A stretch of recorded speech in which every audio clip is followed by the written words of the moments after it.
Live streaming is on. Yep. Start. Yes. Namaste and good evening. A very warm welcome to all the viewers for the second online interactive session, Samvada, brought to you by Virat Hindustan Sangam, Karnataka. In today's Samvada, we have with us a very special guest, Sri Kiran Bettadapur, who will speak on Hindu temple architecture, the epitome of sublime devotion. Let me now introduce our special guest to the viewers. Kiran Bettadapur is a practicing advocate and patient attorney. He invests in early startups and is a qualified company secretary. He specializes in corporate M&A, company valuation, patent litigation, property rights, and international trade law. An industrial engineer by qualification, Kiran is an alumnus of IIT Kharagpur and IISc Bangalore. As an entrepreneur, he's co-founded and bootstrapped many ventures. In his corporate career, Kiran headed operations for the Birlas based out of California and had served as a head of sales and marketing of banking, insurance and finance segments for HCL Hewlett-Packard in Mumbai. Kiran enjoys teaching and delivers lectures regularly in schools and colleges. He's equally earnest about legal activism and constitutional reforms. His first book, Gita and the Art of Selling, was nominated for the Crossword Book of the Year award. A very warm welcome to Kiran Bettadapur. I'm also joined by Sri Jagdish Shetty ji and Mr. Gopinath ji in this program. I will now pass on to Sri Jagdish Shetty ji, our National General Secretary in charge of Karnataka, who will then start our online program. Over to Sri Jagdish Shetty ji. Thank you very much. Thank you. Namaskara. I once again congratulate Nikunj Shah, President of our Karnataka VHS team, and his entire team members for putting together this program Samvada by VHS Karnataka. And today is the second episode as part of this series. We have a very esteemed guest, Sri Kiran ji, who is going to be talking to us on the Hindu temple architecture. You know that in the earlier episode, we did speak about the importance of the Hindu temple. Today, we are talking on a very important subject, the Hindu temple architecture. And Kiran ji, as now pointed out by Tejas ji, has been doing a lot of work on this subject. We will be enlightened by his knowledge, and he will share with us his knowledge. So we thank Kiran ji and also the VHS Karnataka team to enlightening the people on this important aspects of the Hindu temple architecture. Thank you.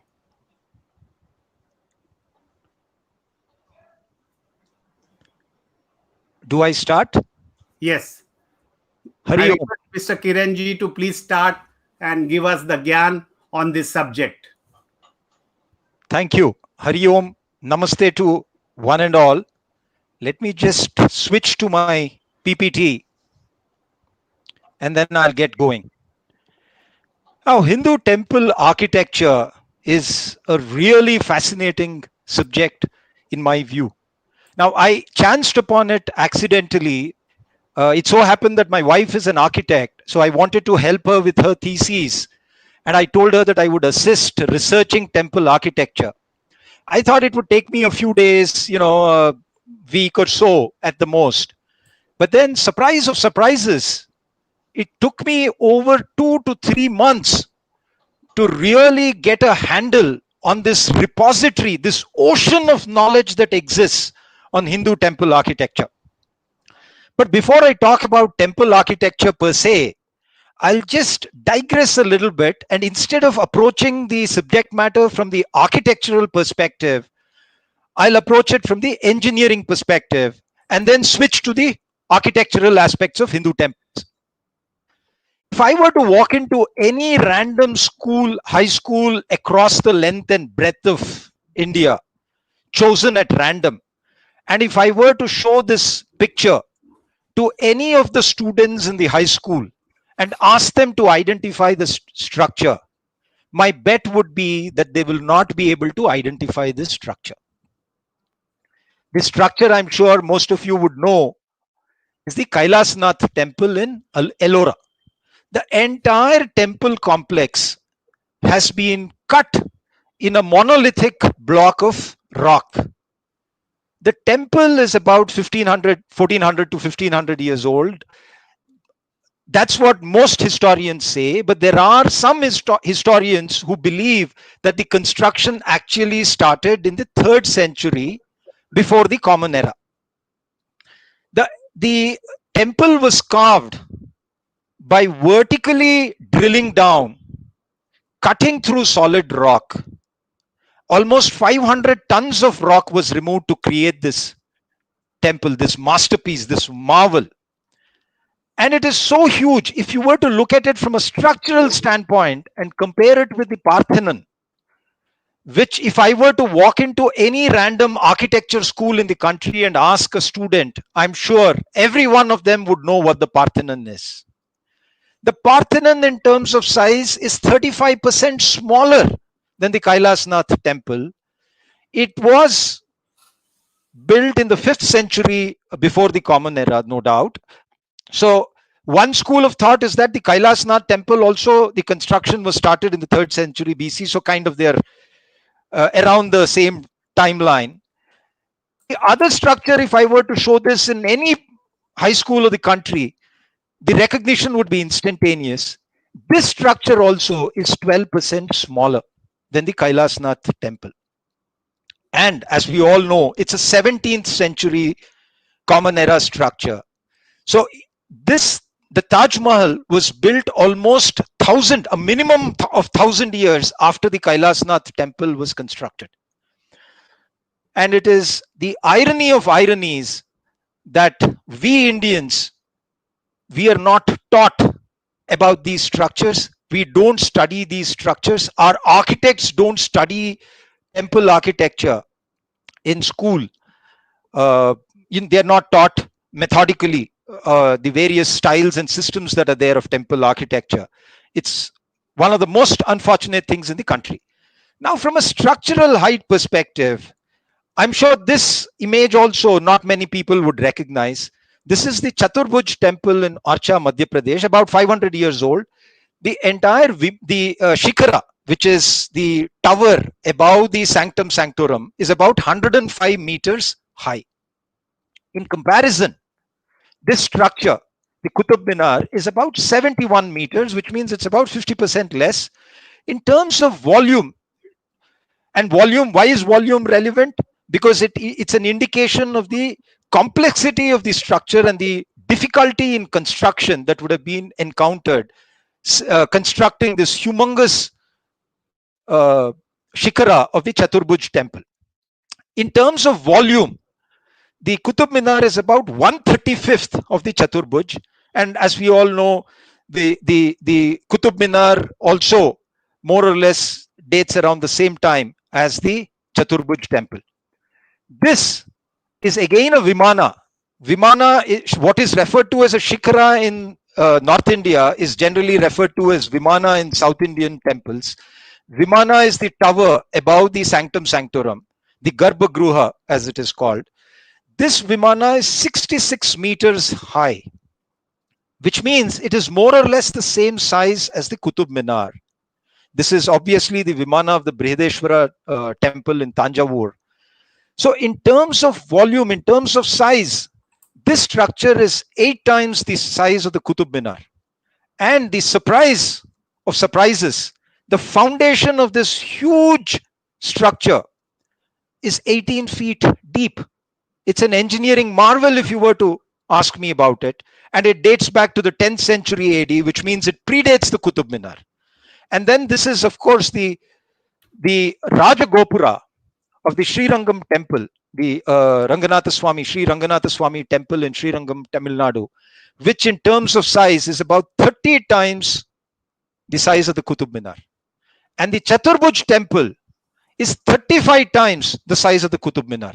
And our school children and we Indians, we don't get to know about these engineering structures that our forefathers built. From a structural integrity standpoint, this is again not a very well-known structure, temple structure in the country. This is the Ratneshwar Mahadev temple in Varanasi. It's again 500 years old. The height of the temple is about 75 feet. Some accounts put it at about 70 meters. But then if at all it is about 70 meters, then perhaps part of the temple itself has sunk into the floor of the Ganges, because it is on the banks of the Ganges. The temple itself is on sandy soil. It's partly submerged in water, as we can see, the Ganges. Recently, about 4 or 5 years back, it was struck by lightning, and still it stands majestically. It leans 9 degrees, and it has not lost its structural integrity. In comparison, this tower, the Tower of Pisa, is again a 500-year-old structure, 500 to 600-year-old structure, has a 4-degree lean. Now, many Indians would know about the Tower of Pisa, and they would have heard about it. Very few would know about the Ratneshwar Mahadev temple. Again, it's unfortunate that we don't know much about our own history, our own heritage, our own culture. On that note, I'll switch to the architectural aspect of temples. Temples for us basically represent, it identifies, it's part of who we are, it's our identity. It documents our history, it's part of our heritage, it has our art, architecture, and it is also an integral part of our economy. And in the past, it used to be a huge component of the economy. And obviously, these are engineering marvels. So much of our knowledge and our expertise and competence in engineering in the past can be witnessed in our temples. And while I was working in the US, one thing that would always strike me was the fact that average American corporation is extremely meticulous with its documentation. They document their processes, their products, their customer service manuals, what have you. And I would always think that we in corporate India are a little behind in terms of how well we document what we do or what is supposed to be done. But this clearly is something that has happened to us. We seem to have metamorphed. We seem to have lost our skills, so to say, insofar as documentation of whatever we do is concerned. Now, temple architecture styles, the treatises, our ancestors that they wrote, the texts that they created, it all has its foundation in the Atharva Veda, as one would imagine. Brihat Samhita, it is there in the Puranas, Agamas, it is there in the Shastras, the Vastu Shastras, the Shilpa Shastras, Manasara, Kashyapa Shilpam, Mayamata, Stapatya Shastra. I mean, there is a whole body of knowledge that exists on how temples ought to be built, the proportion, how the site has to be selected, how these stones have to be selected. Every minute detail of temple construction, temple planning has been documented by our forefathers, and we should be proud about it. If you were to look at the cumulative of this huge repository, this huge ocean of knowledge that exists, you would end up with over 100 plus styles of temple architecture that have been described.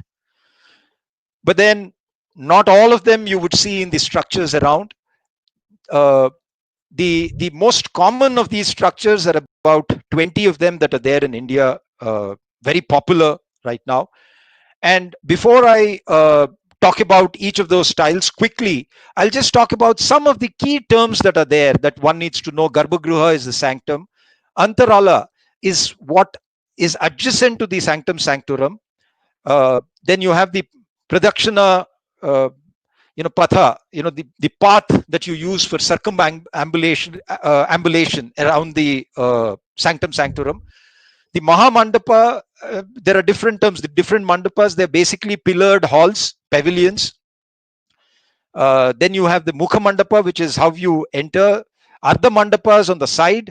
So there are some of these terms which we will keep talking about, and Shikara and Vimana I have already mentioned.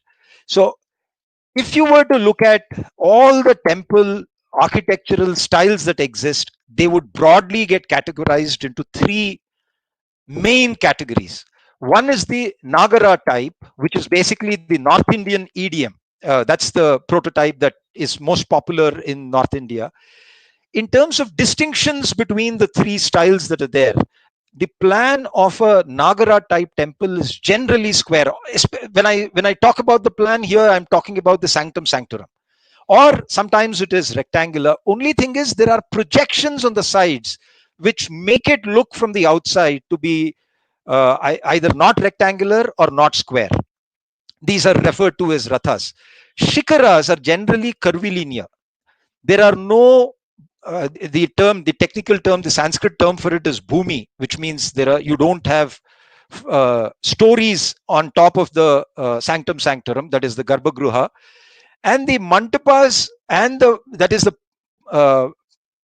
pavilions. They also have towers in the northern architecture.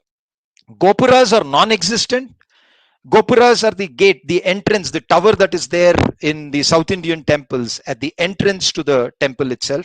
And the crown at the top is kind of a ribbed stone disc. In contrast, the Dravida style is basically the South Indian style. The Garbhagruha, that is the sanctum sanctorum, is octagonal in shape. It is faceted. Shikaras are pyramidical, regardless of the shape of the Garbhagruha. The shikaras, or the technical term in South India for that is vimana. Vimanas end up becoming pyramidical. The mantapas, that's the pyramidical shape of the vimana on top of the garbhagruha.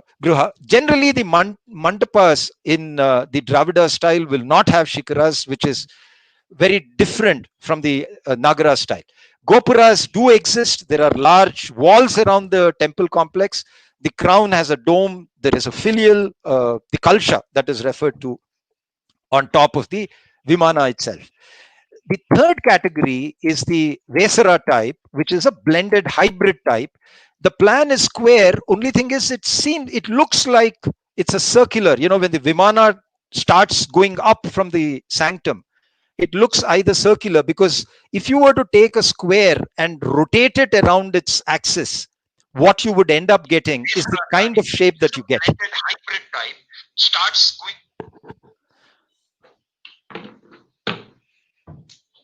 So the shikaras, again the vimana, it's pyramidical. Gopuras do exist, but they are smaller as compared to the Dravida type, and the crown itself is a dome shaped above the neck. The Nagara categories, there are several of those, but the main ones are the 5 categories that are there: the Shekari, the Famsana, the Bhumija, the Valabhi, and the Latina. These are the 5 main categories most popular in North India in the Nagara prototype idiom of temple architecture. And besides the 5 sub-styles that are there, the categories that are there, you also have certain schools. In the past, there were artists and sculptors and artisans who got together because there were certain kingdoms where there was a lot of temple construction activity that was going on. So because by virtue of that congregation, they ended up innovatively coming up with various schools. And the main schools are the Khajuraho school. This is the typical example that one can cite, the Kandaria Mahadeva temple. Then the Orissa school, the Konark temple is a classic example of the Orissa school. And then finally you have the Solanki school. Again, the Surya temple in Gujarat is a classic example of the Solanki idiom. The Dravida types, the best way of looking at the Dravida types is to look at them from a period standpoint. The 1,000-year period starting from 600 AD, that is the Common Era, on to 1600 Common Era, is divided into 4 eras of 250 years each. And the classic example of the Pallava era, which is the first era, 600 to 850 AD, most temples that were constructed during that time frame were belong to this prototype, this idiom. And the example here that I have put up is the Kailasnath temple of Kanchi. And the early Chola succeeds the Pallava era, 850 to 1100, followed by the 1100 to 1350 CE, which is a classic example there is the Brideshwara temple of Tanjavur. I did talk about it earlier. And then 1350 to 1600 AD, it was the Virupaksha temple. That's the example that I've given here, but it was the Vijayanagar style that you would witness, you would get to see in the temples that date back to that era. And post 1600, which is the subsequent era, it's the Nayaka style that took over. If you were to compare the various styles, you will see that starting from the Pallava era, the temple structure was relatively small, moved on to larger temples, larger pavilions, that is larger mantapas, larger vimanas, and then on to the later Chola area where it became gigantic. And then on to the Vijayanagar era. Vijayanagar era specialized in mantapas. They created Kalyana mantapas, which were all external to the main temple complex. And very intricately carved, very beautiful mantapas, Kalyana mantapas, Nritya mantapas, and what have you. So pillared halls were a characteristic feature, was a main feature of the Vijayanagar architectural style. And then the Nayaka era, where the size, the scale became really, really enormous. Here, the example that I've put up here is the Madurai Meenakshi temple. And you would end up, the temple complex itself kind of became a city by itself, and there would be concentric walls that would be put up. And each wall would have its own dwara, its own gopura, through which people would enter. And then inside you would have kalyanis, you would have mantapas, you would have all sorts of structures that would exist. The Vesara types are basically the early Chalukya era, 5th to 8th century Common Era. Sangameshwara temple is the example that I've given here. It is a kind of a hybrid style. It borrowed features from both the Nagara as well as the Dravida styles. And then these temples were constructed. Actually, this is a typographical error here. It's the later, the Western Chalukya era that is there in the second photograph that I've just put up. The Amruteshwara temple in Dharwad district of Karnataka is a classic example. And then finally, the Hoysala style. So the 3 types of Vesara temples that you see are the early Chalukya era, the later or the Western Chalukya era, and then the Hoysalas. Hoysalas had their own distinct characteristics of temples construction, temple building style, which we see very intricate, very detail oriented in terms of the carving. The entire temple was basically a canvas that was used for sculpting stone. So those 3 styles are there, and then you have a whole host of local styles that people came up with, keeping local geographical and climatic conditions, taking that into account. The Bengal school, which is mostly terracotta brick structures. Then you have the Kashmir style, which is mostly woodwork, smaller structures. The Nepal school, which you see here, again, that is wood based. And the Kerala style, local in Kerala, the Sri Kovil style, because high rainfalls there, so you need sloping roofs so that the rain would flow down, rainwater would flow down and not stagnate and unnecessarily overload the roof of the temple. And then there are temples of Rajasthan which have styles of their own. Temples of Goa have their unique style, sub-style. Java, Cambodia internationally. So there are several styles, but the most popular are the 15 to 20 styles that I talked about earlier. I've talked about the exteriors, but the interiors, I don't have to cover it. I'm sure you're all aware of it. The pillared halls, the corridors, then the towers, the intricate carvings on the inside. I put them all up here. Uh, in a ball inside the mouth of a lion, you know, which can be rotated. The yali structures and columns that are there, the beautiful carvings, the lathe carved pillars in the Hoysala architecture, and also the also the later Chalukyan, the Western Chalukyan architecture, they're all there. On the whole, if you were to look at the Hindu temple, we call it the Devalaya. I'm sure everybody knows that. Basically, it is our faith, our belief that the Lord resides it's his palace. In fact, prasada is one of the terms in Sanskrit that is used. It basically means a palace. It is his palace. It is where divinity resides, and the Lord is consecrated. So the belief is that he's breathing, he's a living entity.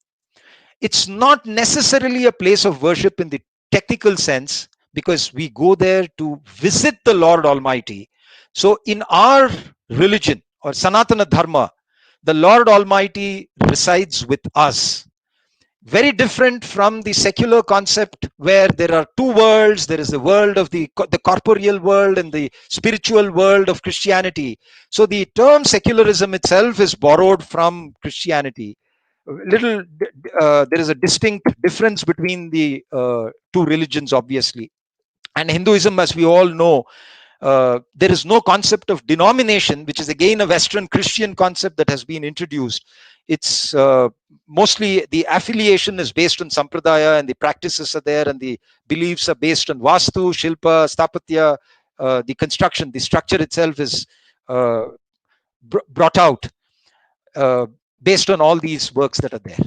Now, out of the 4 or 5 lakh temples that are there, my guesstimate is that there would be about anywhere between 20 to 30,000 temples that have survived the ravages of time and that exist out there, and that are more than 500 years old across the length and breadth of the land. Many of these temples are under ASI control. Most temples, though, are under the control of state governments under Endowments Acts. Now, this temple is a temple in Karnataka. The name of the temple, it's obviously under ASI control. The name of the temple is Lord Khan Temple. Now, Lord Khan was a general of the Sultanates. When he raided this place, he just desecrated the temple and he used it as his residence. It was a beautiful Vishnu temple, an early Chalukya era temple, one of the oldest temples of the country. And he used the temple complex as his personal living quarters. And this, the ASI, Archaeological Survey of India, proudly calls the Lord Khan Temple. I just can't understand why a temple should be referred to by the name of the person who desecrated the temple. And this is what is happening with ASI, unfortunately. Not just with ASI, it's the order of the day with these temples. Many temples are in a dilapidated condition. Adequate funds are not being given. Restoration works are not being carried out. There is humongous corruption, as one would imagine. Ask any average citizen of the country, he or she will tell you that the most incompetent entity in the country is our government, because it's corrupt and it's incompetent. It can't even lay a 100-meter long road without potholes propping up within 6 months or 8 months or a year. And here you have our treasure trove of our heritage. Our temples are our treasure, national treasure, and they are under the control of incompetent people.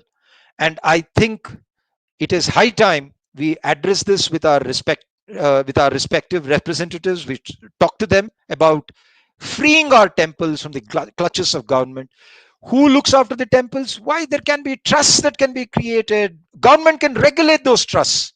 But the bottom line is, there is a need to take better care of our heritage of these structures that are part of our, not only part of our identity and our roots, but also it defines who we are as a nation. On that note, I end my talk. Thank you very much.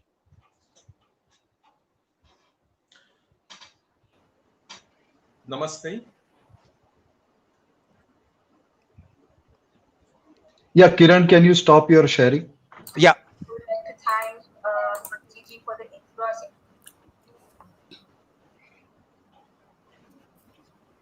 Jai Sri Ram. Jai Sri Ram.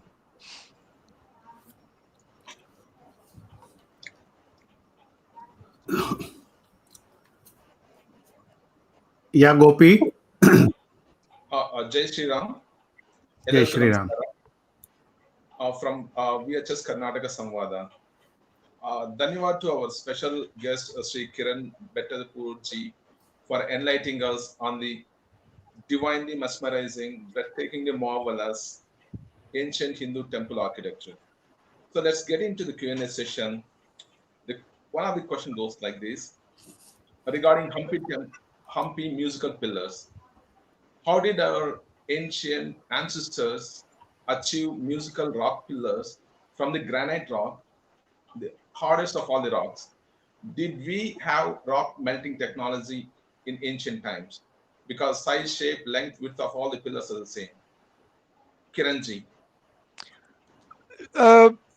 Look, the problem, as we can all imagine, is neither the ASI nor any of the state archaeological departments are adequately funded.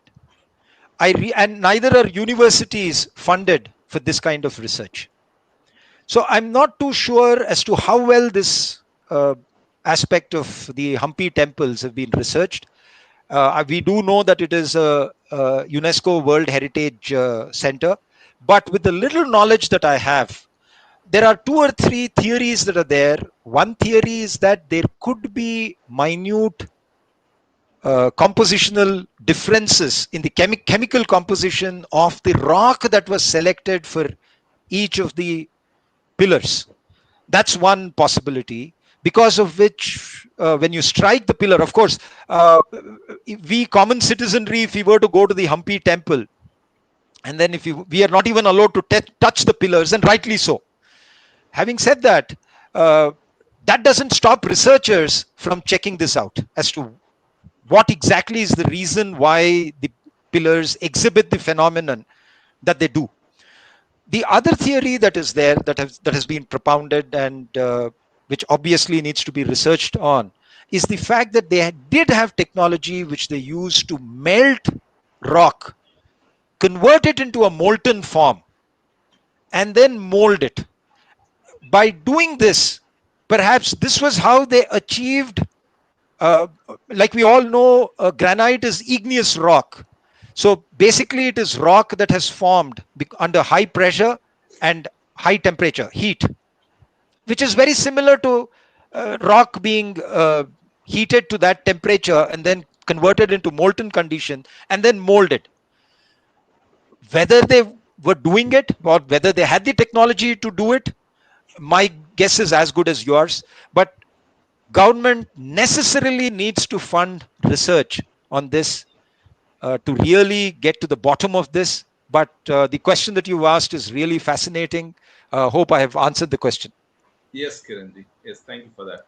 This next question is there a place in Shilpa and Vastu Shastra for temple modifications? How divine vibrations can be retained in temples? Look, our ancestors, if you were to look at the entire body, the reservoir of knowledge that is there, they were very particular and very detail oriented, very meticulous about, which I mentioned earlier also, about site selection, about the way they would plan, design the structure, execute the construction activity, everything.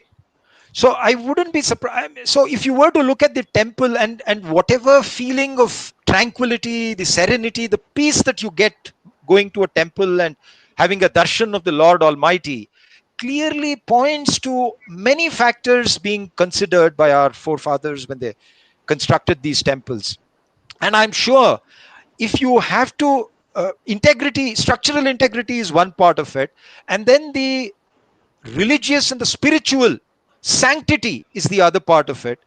Now, anytime a repair is done or a modification is done, be it ASI or state architectural departments, they have to necessarily keep the underlying What is that? Vastu Shastra, Shilpa Shastra, No, no, no, no. Sthapatya Let me Shastra not spoil in mind the question.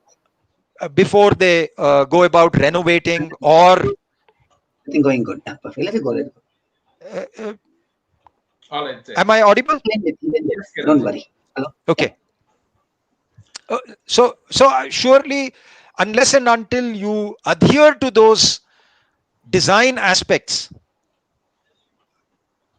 obviously the temple will not retain its characteristics.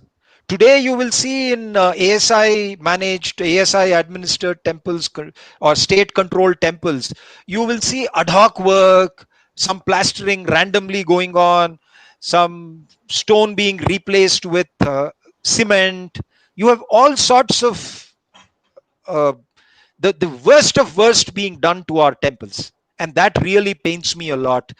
uh, and the only solution for that is getting our temples out of government clutches. Thank you, Kiranji, for the answer. There is other question is, from ancient to modern temples, Hindus have adopted interconnectivity between form and the sound. Can you please share your thoughts on this in the context of temple architecture? I mean, if you look at any of the random, take any temple at random and look at the plan, look at the design, you will see there is a method in which it was all designed and executed. You enter the temple, as you enter the temple, progressively there is a reduction. Once you from the Gopura on the main Dwara, when you enter the temple complex, and as you walk towards the Lord Almighty, the Garbhagruha, it becomes darker and darker and darker. There is less light. And then you have the bells that are there, and those bells are meant to be rung. And each bell will give a distinct sound. And when you chime it, and then the inside the Garbhagruha, when an arti is done, that is the main source of light. The reason why you have this kind of a design in our temples is that as a devotee, when you walk in, you're supposed to focus, your faculties are supposed to be oriented towards the divinity that resides. It's his palace.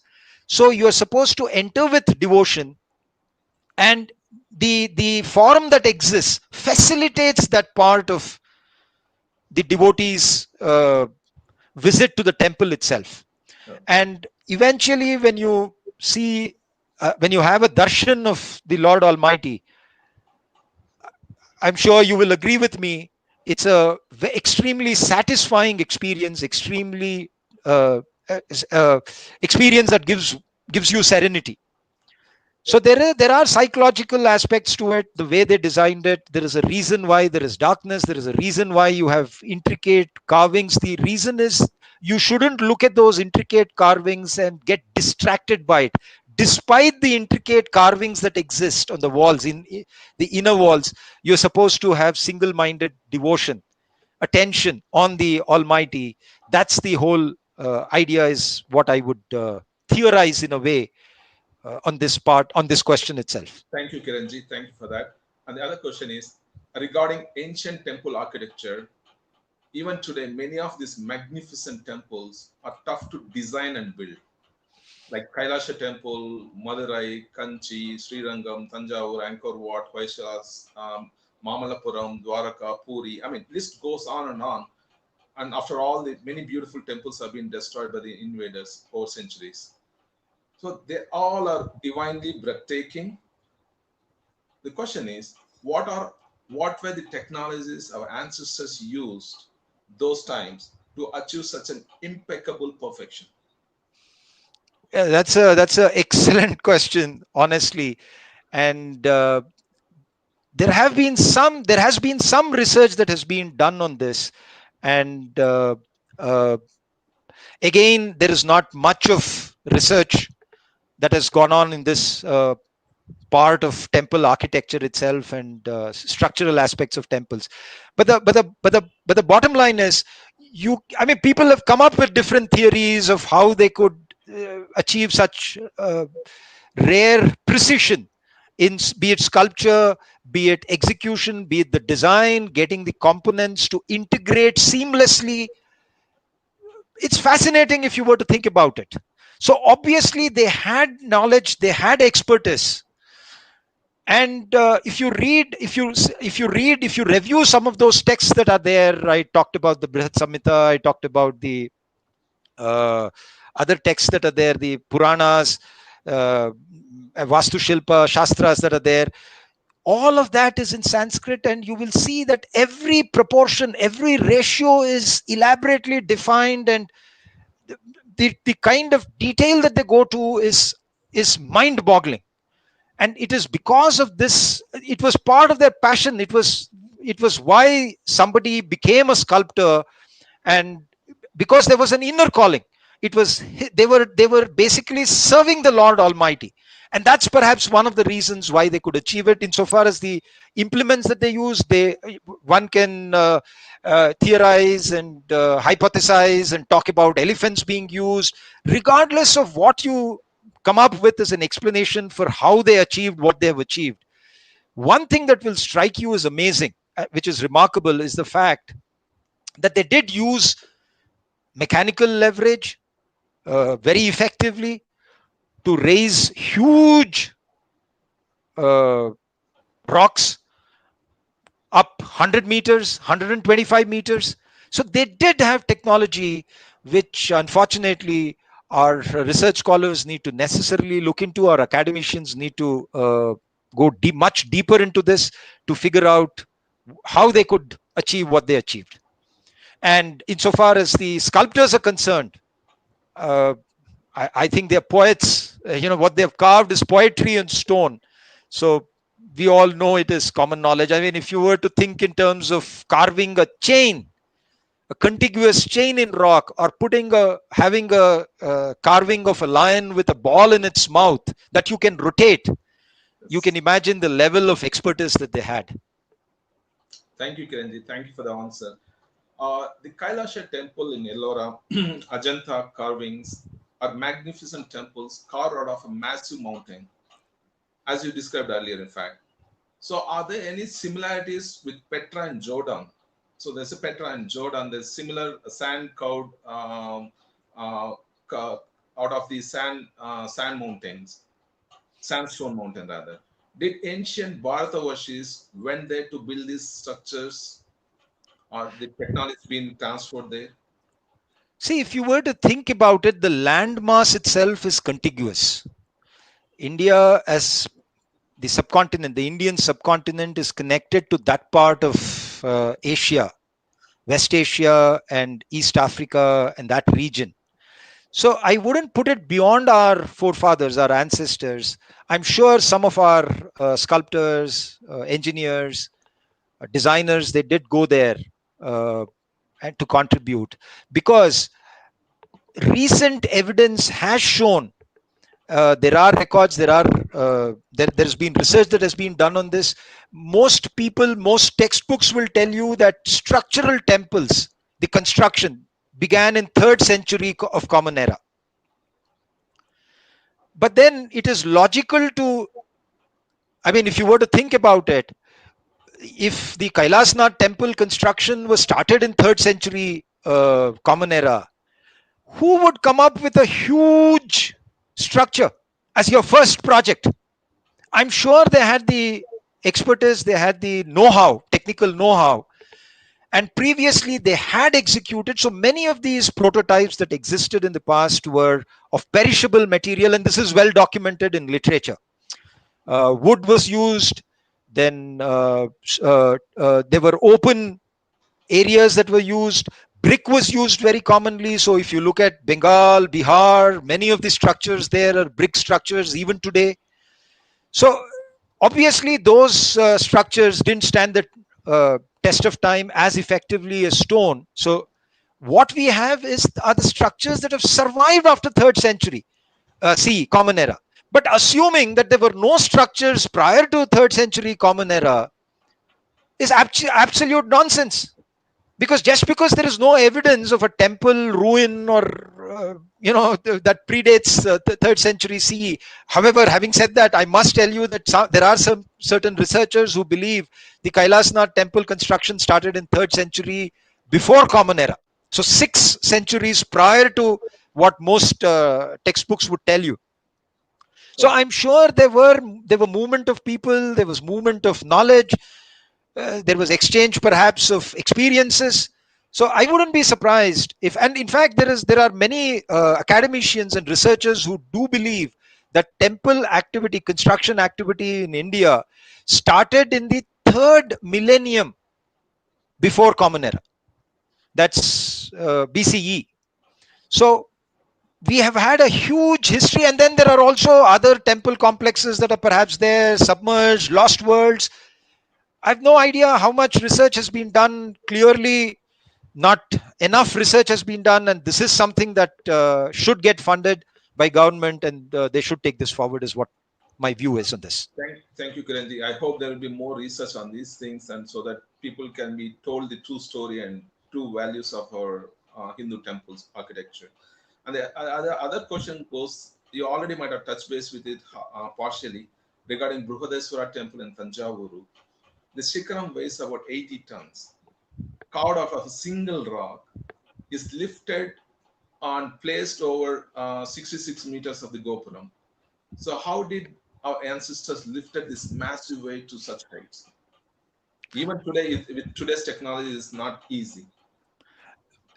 Excellent question. I mean, the first and foremost thing, when you look at it as a engineering marvel, the first thing that you should remember that its foundation is 18 feet deep. You have a 70-meter high tower with a 18 feet deep foundation. That's number one. Number two, if you look at the topography of the area, it's in the plains. So clearly and it is not in an area that has huge boulders, and it's not rocky terrain like, let's say, North Karnataka or even Hampi. So it was not constructed in situ. I mean, the rock that was used, the monolithic rock that was used, clearly was not mined at that location. So they did carry it from somewhere else. There are several theories that are there. The easiest theory that one can come up with is the fact that they used livers and they used elephants and all of that. Even if you were to use elephants, even if you were to use a very elaborate, intricate pulley system, it would be an engineering challenge. Then there are other theories wherein they say that, they must have created a ramp and they must have taken it. But remember, I'm not so convinced about this ramp theory, simply because it would unnecessarily, the weight of the ramp that you create, using loose mud. Firstly, one rain and you never know, there could be a landslide and it could all get washed away. That's one possibility. The other possibility is that you carry a 80-ton weight on top of a ramp, and then on top of the 80 tons of the rock itself, you add the weight of the elephants and the people and all of that. You're actually talking about 100 or 120 tons easily.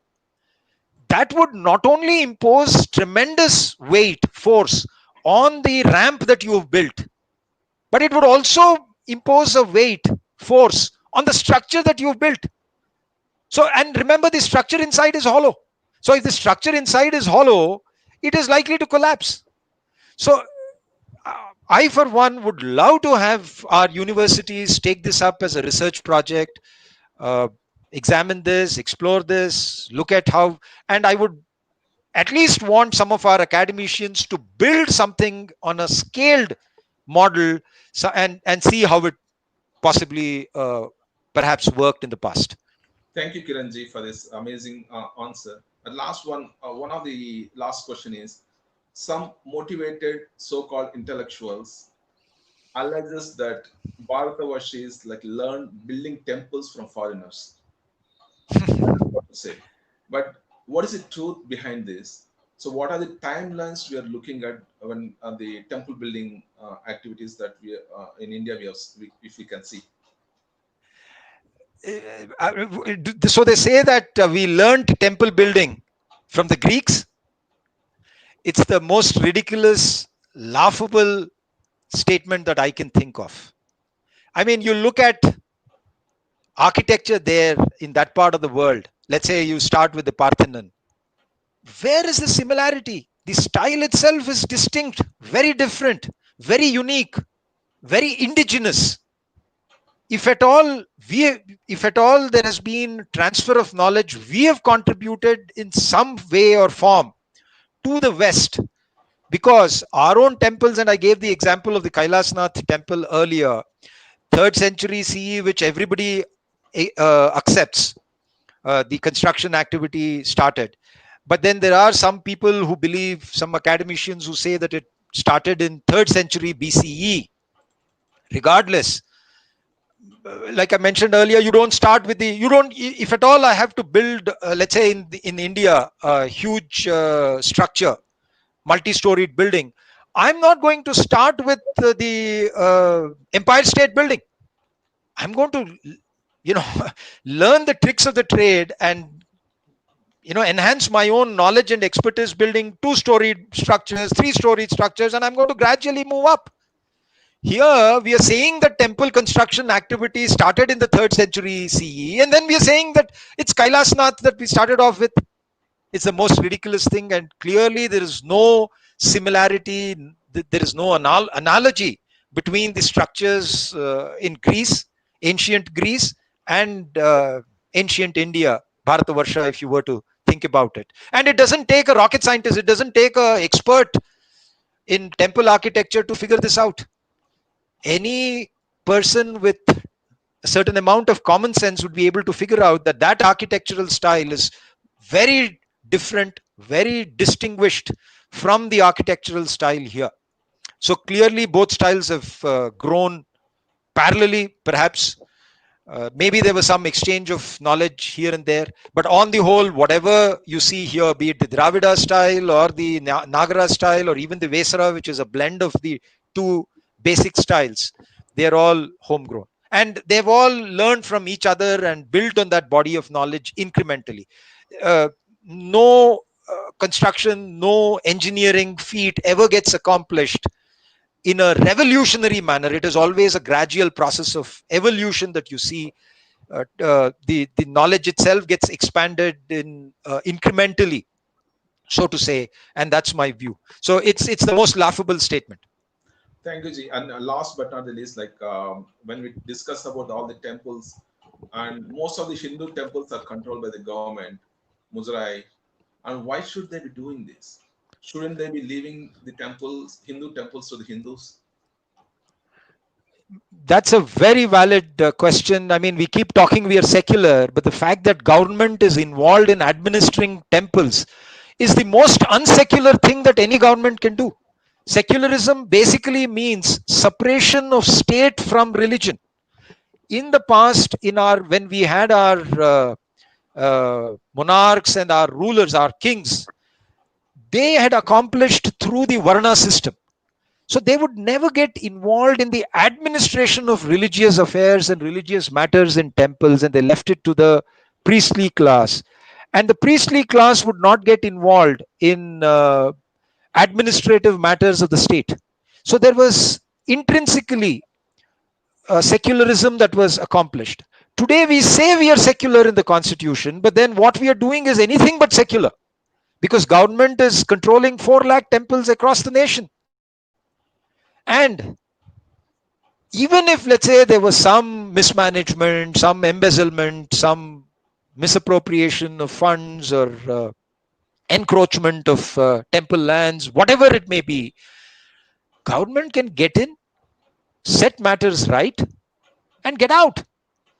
But then here you have government administering temples, forget regulation. There is very little regulation that they're doing. And in fact, you will see government itself is mismanaging, and there are so many of these 500, 1,000, 1,500-year-old temples that are in a dilapidated state. And if you were to ask the endowments department for it, or for that matter, even ASI, they'll say they have a lack of funds. So my basic question is, if you don't have the funds, get the hell out. Why are you clinging on to something when you have no funds? I mean, if I start a business and if I run out of money, I get out of that business. So let somebody else come in and manage it better. You've anyway done most incompetent, inefficient job managing temples. And still you want to continue and you think you're the only solution for managing these temples? It's ludicrous to say the least. Thank you, Kiranji. This comes to the end of Q&A session. Thank you for that. Once again, dhanyawad to Kiranji for a wonderful session, for clarifying all the questions. Dhanyawad, Shri Jagdish ji, Nikunj ji, for making this program grand success. Also, we have a magnificent team who stood behind to make this program success. Dhanyawad to Shri Ashish ji, Shri Ramesh ji, Shri Tejas ji, Shri Ishwar ji, and Shri Rakesh ji. We will have next program 2 weeks from now. Details will be communicated. Until then, please stay safe. Namaste. Jai Shri Ram. Thank you. Jai Shri Ram and Jai Hind. Jai Hind.